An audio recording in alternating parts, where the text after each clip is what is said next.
Hello everyone, my name is Sara Harberson. I am America's college counselor.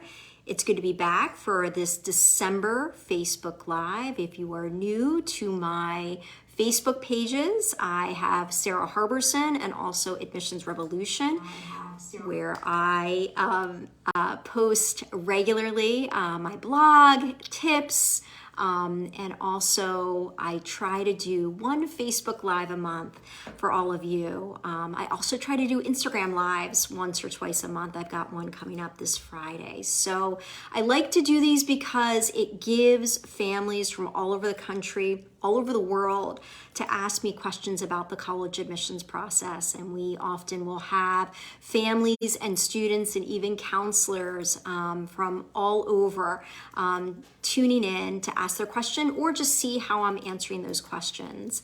I should mention that if you like this ability to ask me questions on a regular basis, and you have a lot of questions and concerns, or you find that this admissions process is very complicated, I would encourage you to check out our Facebook community called Application Nation.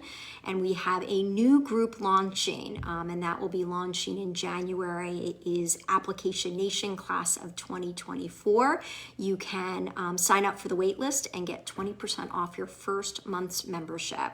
So we now have about 5 years of Application Nation groups, if you've been following along, and over 5,000 college acceptances along the way. So if you are a family or parent, student interested in getting great college admissions advice, I would encourage you to check that out.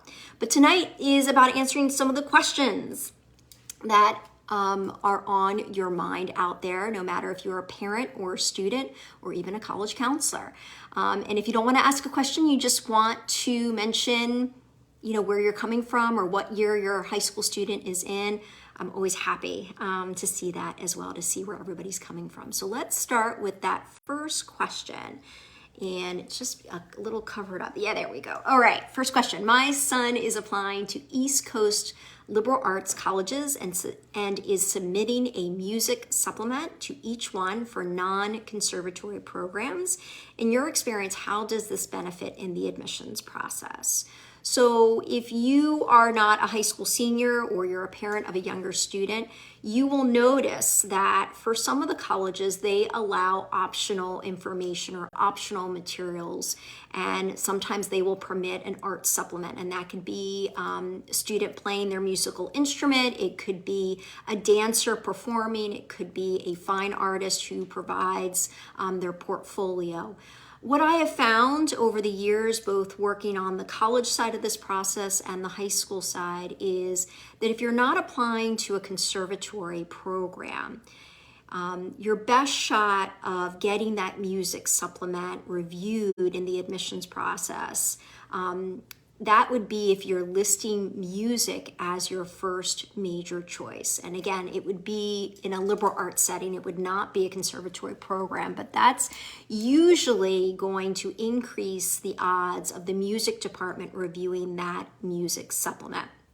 If you're not listing music as your major, the odds of it getting into the right hands is going to be a lot lower, and that's because so many students are submitting art supplements that if the admissions office sent all of them on to the departments, the faculty would not be able to teach or do their own research because they'd be busy reviewing these supplements. So if you want a better shot of getting those supplements reviewed, list the major choice. Just be aware though that for the required information that you submit and even the optional things like a music supplement, once you submit it, whether it's required or optional, if it gets evaluated, it absolutely will be a part of the admissions process. And I can remember working at the University of Pennsylvania, and there would be some close cases of students listing music as their major, and I knew that they were highly competitive.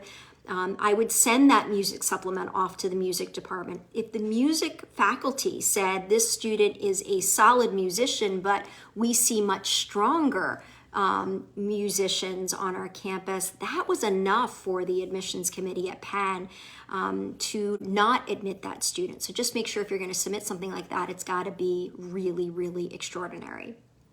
Next question. My son was rejected from his early decision school, a small liberal arts college ranked in the top 20 with about a 15% acceptance rate. I'm so sorry. I know that there are students getting denied and deferred right now. He wants to apply early decision 2, great idea, to another liberal arts college that is ranked slightly lower but has an acceptance rate of about 12%. Would you advise against this school as an early decision 2 option? Okay, so I wrote a blog about this last week. Early decision 2 programs I love because they tend to be smaller applicant pools, and a lot of the times, not always, a lot of the times the ED2 acceptance rate is going to be higher than even the early decision 1 acceptance rate. If the student has been denied from an early decision choice, that is a really important moment, in my opinion, to take a step back and look at the college list.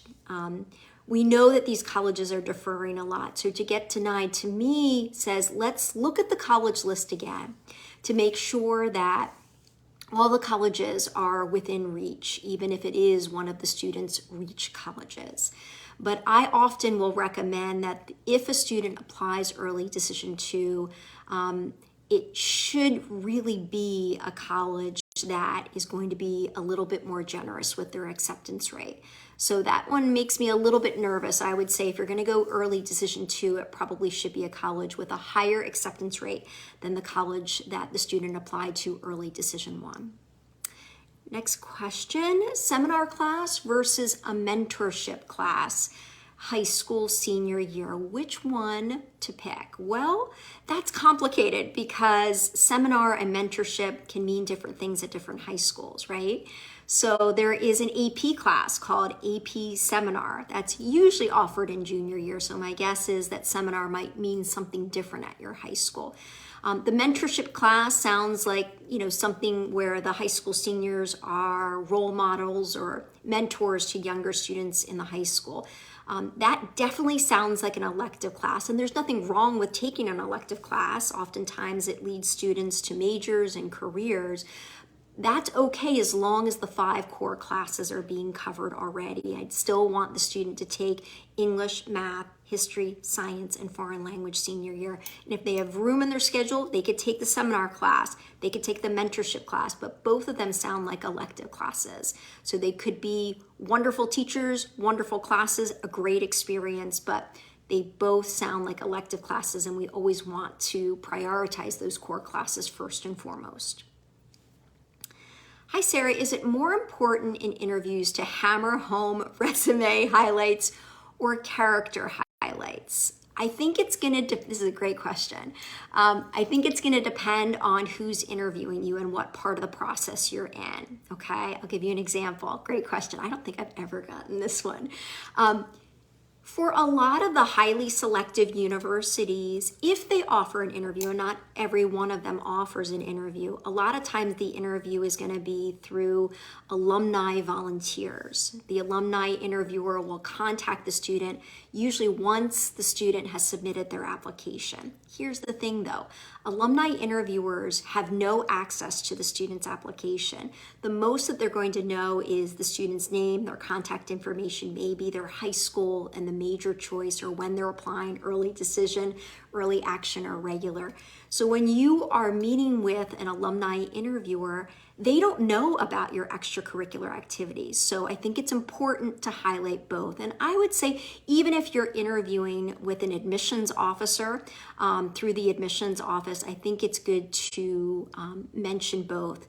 And I think it's important to be able to talk about yourself. And I think that's hard to do. It's hard for students to write about themselves in essays, and it's hard for them to talk about themselves. But this is your chance to really show a college, the interviewer, whether it's an alumni interviewer or an admissions officer, that you have a strong identity. You have a strong soundbite that you are going to share all the elements of your soundbite in that interview. And you also want to show your character traits as well. And the last thing that I will mention for anyone with an upcoming college interview, you also want to be prepared to talk about why you're interested or why you've applied to that college or university. I recommend that the student steer away or steer clear of those very common reasons why a student might be interested in a college or university, and really encourage them to spend more time on college's website, even the department or program's website, to look at the faculty and the research and the opportunities that are available, because you almost have to assume that most students are going to give very similar reasons, and it's nice when the student offers up a more distinctive reason about why they're interested in that college. Next question. If I have an ACT score of 35, would it help me to take the SAT and get a good score, or will it not matter? It won't matter. If you're getting a 35 or a 36 on the ACT, I would be very happy with that. That is really a highly competitive score, even for the most selective colleges in the country. So if a student does that well on one of the standardized tests, there's no reason for them to take the other one. One is sufficient. Aloha, Sara. Hello. Is this admission cycle looking more competitive than last year's based on the early decisions coming out? Mahalo, Fawn. It's always good to see you here, Fawn. I so appreciate you tuning in. Yeah, I think it is more competitive. Yeah. I think every school that is announcing their admissions data for their early round, and not every college does that, it appears that a lot of the big name universities and highly selective colleges are again seeing an increase in applications. And the more applicants a college gets, the more competitive it's going to be, even in the early rounds. So, and I'm sure you saw in our group Application Nation class of 2023, we were talking about Brown University earlier today. They made an announcement that they are releasing their early decision results on December 21st. That's late for Brown to release their decisions. It's usually around December 15th. And so a couple of the parents in AN 2023 were asking, what does that mean? It can mean a few things, but it usually means that their pool was bigger than expected and they are taking a little bit longer than usual. That's usually what it means. So I am predicting that most of the nationally known colleges and universities are seeing increases in applications, or will see increases in applications, and that will usually translate into lower acceptance rates. Next question, are decisions made on early action or early decision 2 applications in the order in which they are submitted and set aside until the release date, in which case it's possibly too late to send updates such as first semester grade senior year? If updates are uploaded, are admissions officers alerted, and do they go back to look at an application they may have already read? There's a lot in there and a lot of good questions. So when a college has a specific deadline, an early decision deadline, an early action deadline, a regular decision deadline, the student usually is not going to get any advantages by submitting their application super early. Almost always with those colleges, the admissions officers aren't starting to read those applications until after the deadline. And you also have to remember that there are a lot of pieces that make up the application. So while the student submits their application, if an official transcript is required, or recommendation letters, or official test scores, the application will not be complete until all of those pieces are not only received by the admissions office, but processed and added to the student's application. And so if a college has early decision 1, early decision 2, and early action, they usually are going to go through each round individually.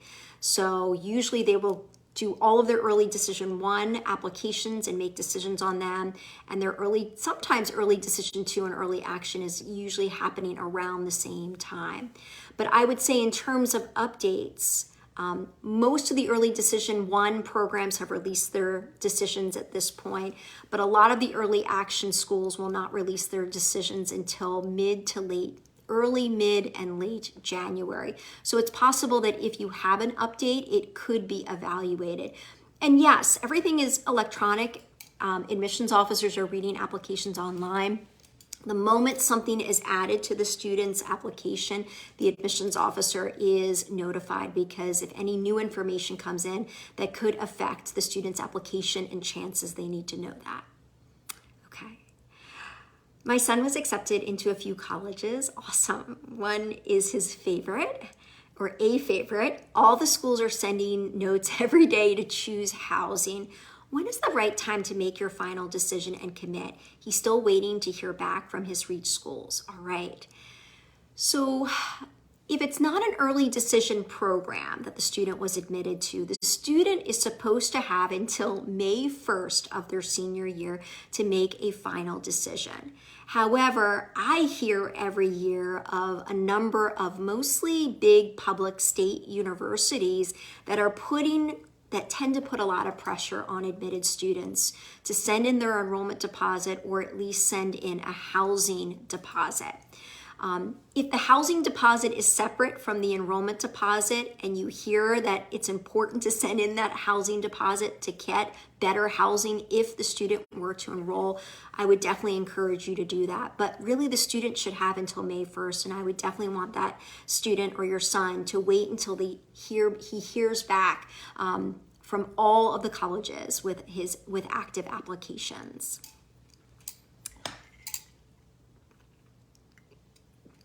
If a kid is a very STEM-focused student, is it better to take AP Computer Programming, another science, or another AP History? So typically, I tell students, even for my computer science majors, that AP Computer Science, usually it's called AP Computer Science Principles or AP Computer Science A. That is a great class. Both are great classes to take if you're planning to list computer science as your major choice. However, I really do see them as an add-on class in addition to your 5 core classes, because not all colleges view computer science classes the same way. And so some colleges don't see it as a science, some colleges see it as a math, some colleges see it as its own field. So I still recommend English, math, science, history, and foreign language. And then if they want to take that AP Computer Science class, that would be a 6th class. And again, if they're going to be listing computer science as their major, I would definitely consider taking it. Can a student do anything if they've been denied from an early decision program? Usually there is an appeals process at some colleges. You will find that at the big public universities, it's more common for them to have a formal official appeals process. But when I've worked at private colleges and universities, the line that we would give families is the decision is final and that we do not reevaluate or consider appeals. So it's going to depend on the college or university. Even for the universities that permit appeals, I don't see a whole lot of luck or changes in the admissions decision. I've seen it a couple of times in my career, but you have to remember I've been doing this a really long time. I did think it was interesting that last year someone in our Application Nation class of 2022 appealed their decision, and it went from a deny to an acceptance. So maybe there really was a mistake made in the admissions office because that university did change the decision. But that was the first time in my entire career that I had firsthand knowledge of it. So it's pretty unusual. I know it happens here or there, but it's not common. So if a decision is a deny for early decision, that typically means that the student is not permitted to reapply that year. If they want to reapply to that college, they have to wait for the following admission cycle, the following year. Are BSMD programs at not so high rated universities still very competitive? So I think you're asking about programs that allow the student to get admitted to undergraduate admissions and possibly the the med school at that university as a high school senior. Yes, they're highly, highly competitive. We were just talking about this. I had a Zoom call before this with my younger Application Nation group. The same question was asked. So those combined programs, they're not at every institution. They're more common at a university, a lot of public universities, some private universities, and they usually have their own medical school on the same campus or very close by. They are highly, highly competitive, and so the student who is interested in one of those programs, it's very challenging to create a college list for them because you usually have to apply to as many of those programs as you can. There are usually extra essays, extra interviews, and very difficult to get into those programs. I'm still a big fan of just going through the college admissions process. That's tough enough because you never know, students could change their minds about wanting to go to medical school, and that's such a big time commitment that they would be really committing to at such a young age. Next question. My son is a junior and thinking of his senior year classes. He's taken mostly advanced/AP. He will have enough credits, but does it look bad to take a late arrival option for senior year? Oh yeah, some of these high schools have this where you can start later in the morning or you get dismissed early. Usually admissions officers would never know that because a student is only listing their senior year classes on their application and their transcript is only providing the classes that they're getting credit for in a grade. So if they take a study hall or if they have a late arrival or an early dismissal, the admissions officer almost always would never know that. As long as they're taking their 4 core classes, I don't think an admissions officer would blink an eye. Hi, Jenny. Aw, is there a list of characteristics or observations we should be focused on when visiting colleges? This will help distinguish each of the colleges to make it a differentiator. Okay, so it's really good to see you here, Jenny. And I would start by downloading my free college visit worksheet. I've made it available and free for a couple of years now, and I actually printed out copies when I have done college visits with my own child. So I would do that first because you're really going to fill that out ideally right after you visit a college, and there's going to be a lot of great questions that you can ask yourself or your child, and you can provide all those little things that stood out to you on the college visit or tour. I think ideally, and this doesn't always happen, but ideally you're visiting that college campus when school is in session. During the week is better than even on the weekends. If you go do a campus tour and an information session on a Saturday or a Sunday, in most colleges it's pretty quiet for most of the day. So ideally I like when we visit colleges during the week when school is in session.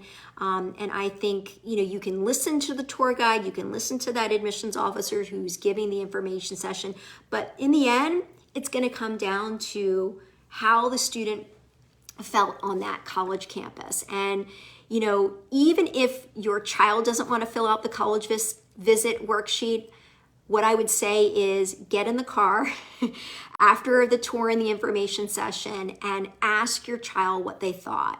And a lot of times they will speak very freely, very spontaneously, really just their authentic reaction to that college. Write down everything that they mentioned because that can be very helpful when you are finalizing your college list and frankly when the student is working on those supplemental essays as well.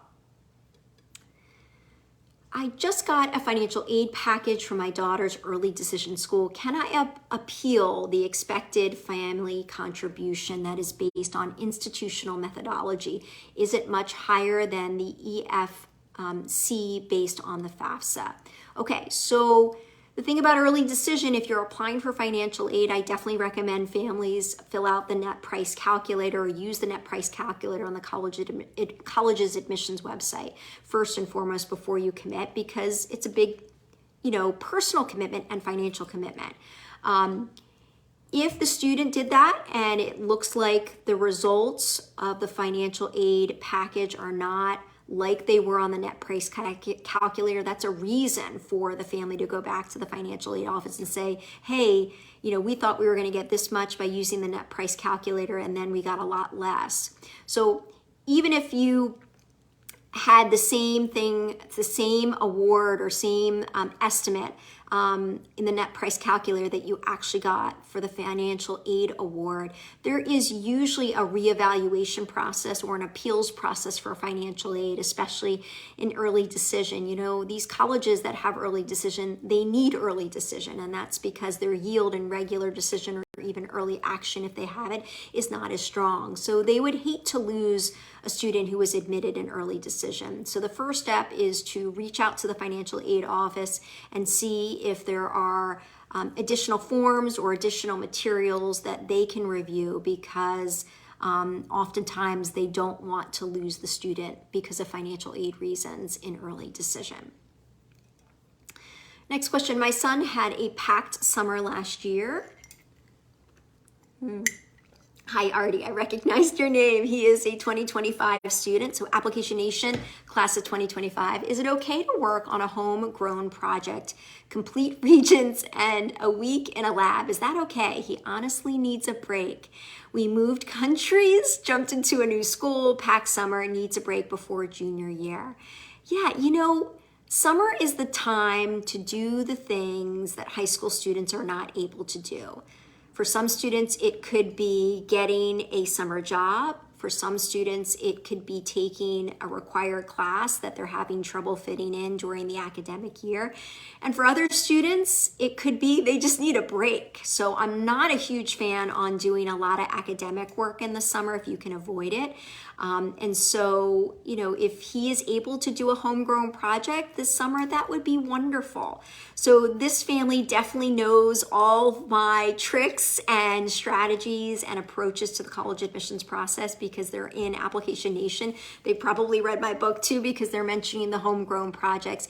The homegrown projects are an incredible way for a student to pursue something that they're interested in extracurricularly or academically. When a student says to me, I couldn't get a research job with a professor or I couldn't get a summer job, I say, what are your interests? And pursue them in a homegrown project. You don't need to have a book published or get a patent over the summer with your homegrown project. You just have to devote and invest time into it. So I think that's plenty. And I would say if he needs to scale back at all, that's okay too. I would say the most important summer to have something that you want to report on your activities list in your application would be this summer before senior year. That's probably going to be the most important summer. So especially for students that have an idea about their major choice, I love when, it doesn't always happen, but I love when they're doing something in the summer before senior year that really matches up with that major choice. For other students, they've got activities during the school year that match up with their major, so that's also definitely an option. Do colleges penalize students or look at them differently if they take the SAT or SAT with accommodations for medical reasons if the student didn't receive extended time, just breaks to hydrate? So an admissions officer, a college would never know that a student got accommodations on the SAT or ACT. That is confidential information. So that does not become available to the admissions officer unless someone spills the beans. So we wouldn't want the student's school counselor or any teachers, or we wouldn't want the student to mention that because frankly, that's none of their business. It's just a personal thing, and accommodations are absolutely acceptable, not only on standardized tests, but for regular schoolwork as well. My son is a junior and we are pushing the 5-4 plan, but he does not want to take a foreign language.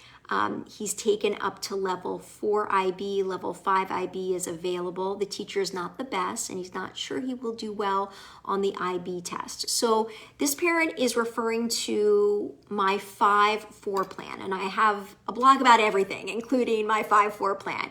It's basically that I encourage every single student who's going to a traditional 4-year college to try, it doesn't always happen, to try to take all 5 core classes for all 4 years. For a student that's taken foreign language through junior year, and if they really don't want to take it senior year, or the teacher is you know, a really tough grader, or the student struggling in foreign language, obviously there are going to be exceptions. I would just say that if the student really doesn't want to take foreign language senior year, you would just want to make sure you fill that slot with another academic class, not an elective class. And the last thing I'll mention is you have to remember the IB exams or the AP exams, by the time the student takes them and gets their scores back, the college admissions process is over. So senior year AP and IB scores would not factor in to the college admissions process. It could factor into whether or not the student gets any credit or advanced standing if that student enrolls at a particular college though. Hi John, hi Sarah. For a student interested in social sciences, history, government, maybe econ, taking honors calculus as a junior, is it fine to take advanced statistics as a senior versus advanced calculus? The school doesn't offer APs. Okay, so this is a good question. So if the school doesn't offer APs, that's a little different. I would say that taking a second year of calculus would definitely make the student more competitive for econ, for business, really for any STEM major. But if the student is leaning more towards like a history or government major, it's probably okay to take statistics for senior year after taking calculus. How do you feel about companies that provide research opportunities for free? It's awesome. Yes, we always want to look, for a fee. Aha, thank you. Oh, thank you. That's helpful. Yeah, not a fan. No, anything that you have to pay to get research experience, I usually go in the other direction.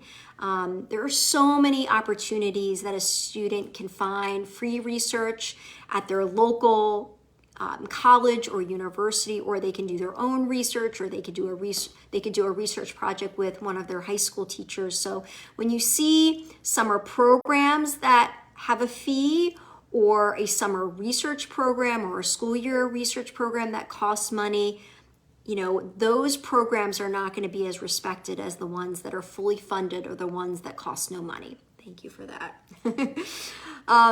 Class of 2025 parent, great. So sophomore in high school, what are your thoughts on the new digital SAT? Do you have any concerns with the change? Think it will be better? So you're smart to ask this question because the class of 2025 will be the first class that is going to be taking it and applying to college. The first digital SAT in the US will be offered in the spring of 2024. And, you know, I would say, I think a lot of resources will come out in the next year that will help students. I don't necessarily recommend that, you know, students just try to take the old SAT way too early. I still believe in following the timeline of if you're going to take the SAT or ACT, you try to take it during junior year and probably not sooner than that, just to avoid a new test. I have a colleague who is a test prep tutor. He actually went to my alma mater, Hamilton College, and I've been grilling him with questions because he's been able to take the digital SAT. So he has a lot of great insight on it. And, you know, I would say let's take it, you know, one month and 1 year at a time with these brand new tests. We've seen the College Board reinvent the SAT a couple of times over the past 20 to 30 years. I think if you're really nervous about it, I would definitely get more comfortable and confident with the ACT. And I think we'll probably see a spike in students taking the ACT the first couple of years that the digital SAT will be available. That's my guess. Are test optional applicants evaluated within the pool of test optional applications or against all, including applicants with test scores? Wondering if admissions committees separate applications into two piles. We won't know that for sure for every single college or university, but my guess is that they are evaluating applications of students with scores and without scores at the same time. That being said, there's always a sculpting process that happens at the end. So, when I worked at Penn the last few weeks leading up, or the last week or so before we released decisions, and for regular decision, the last couple of weeks before we released regular decision results, we would look at the whole admitted class and see if we needed to make any adjustments. And adjustments can be made because, the admissions committee over admitted. It could be that they don't have certain states represented in the admitted pool. It could be that their SAT or ACT scores are lower than the previous year, so adjustments are definitely made right at the end of the process. And let's try to do one more question. Okay, my daughter is a junior and has had all A's and B's at a competitive high school, but got a D+ in geometry last year. She takes mostly honors classes. Should she explain this grade when she applies next year on the Common App? Oh my gosh, my heart goes out to her, and I know she is not alone at all. There are a lot of high school students getting grades that they haven't always gotten or they've never gotten. Why is that? I personally think, as someone in education and also a parent of 3 kids, I think a lot has to do with the pandemic, and especially with math and foreign language. I'm seeing that those early years of being in virtual school or not finishing all of the content for the class and moving on to the next class, I'm seeing a lot of students struggle in math and foreign language, so she's not alone. I think if she has a lone D+, you have 2 options. One is that the school counselor, her counselor of record, can mention this in the letter of recommendation and contextualize it. Maybe there's a good reason. Maybe because the teacher was out a lot, or there were issues with virtual learning, or the student was doing school virtually, but everybody else was in person. There could be so many reasons. So one option is to have the school counselor mention it in the letter of recommendation, but that's not necessarily a comprehensive approach, because there are going to be a lot of colleges that do not require letters of recommendation from the school counselor. So to be safe, I would prefer that the student make a comment on that, and they can do it in a few spots in the application. If you're using Common Application, there is an additional information section, an open space where a student can provide an explanation like this. But if this is related to the pandemic, there's also a COVID section as well, so she can use either one. I would keep it pretty short and sweet, keep it to about a paragraph or even shorter than that, a couple of sentences, but provide some background information or some context. I wouldn't want the student to blame everything on the teacher. I would try to handle that in the most diplomatic way as possible. Okay, on that note, I think we've got to wrap up. It's after 10 o'clock here on the East Coast. I've got a 9-year-old that I hope is asleep right now and a 12-year-old that just got back from swim team practice that I hope has finished dinner and hopefully headed to bed. But I hope you all have a great holiday season. I won't be doing another Facebook Live until January, so I want to wish you all well during the holiday season. It's very busy right now for those high school seniors, but for high school freshmen, sophomores, and juniors, I hope you get to take a really big break. And I also just want to mention again, for any families that have children in the class of 2024, like myself, like us, my husband sitting right next to me. I am launching Application Nation class of 2024 in January. If you want to make sure you're a part of that group, make sure that you add your name to the wait list. And I know we've got a link in the comments section there. I see it. Yeah. So all of you have a great night, great holiday, and I will see you back here in January. Take care, everyone. Bye-bye.